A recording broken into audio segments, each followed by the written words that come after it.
عقائد اور اعمال یہ بنیاد ہے۔ اب ہم نے عقائد بھی سیکھنے ہیں اور اپنے اعمال مسائل سیکھنے ہیں۔ عقائد کو ماننا ہے اور اعمال کو اپنانا ہے، عمل کرنا ہے، اور اس محنت کو پوری دنیا میں عام کرنا ہے۔ آج میڈیا کا دور ہے، میڈیا کو لوگ غلط استعمال کرتے ہیں، ہم ٹھیک کریں گے۔ لوگوں نے غلط استعمال کیا، ہم ٹھیک کریں گے۔ جتنی محنت کر سکتے ہیں کریں۔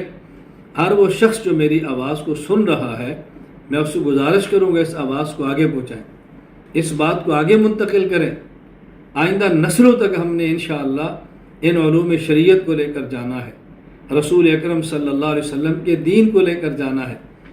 ہم دنیا چھوڑ جائیں گے، صدقہ جاریہ بن جائے گا، بعد کے لوگ پڑھیں گے، دین پر آئیں گے، ہماری قبر آخرت ٹھیک ہو جائے گی۔ یہ سب کچھ قبر کے لیے ہے، آخرت کے لیے ہے۔ میں کیسے آپ کی خدمت میں عرض کروں، میں کیا بات کیسے سمجھاؤں؟ میں نے جہاں سے بات شروع کی تھی وہیں پر اپنی بات ختم کروں گا۔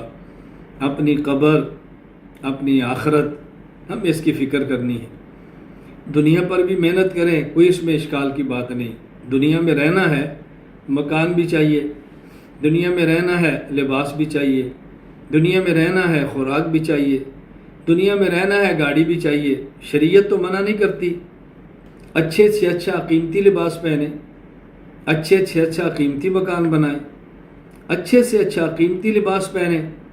بس یہ خیال کریں کہ شریعت کے مطابق ہو، حرام کا مال نہ ہو، ناجائز مال نہ ہو، ناپاک مال نہ ہو، زکوٰۃ اس میں دے دی گئی ہو، فقراء مساکین کا حق دے دیا گیا ہو۔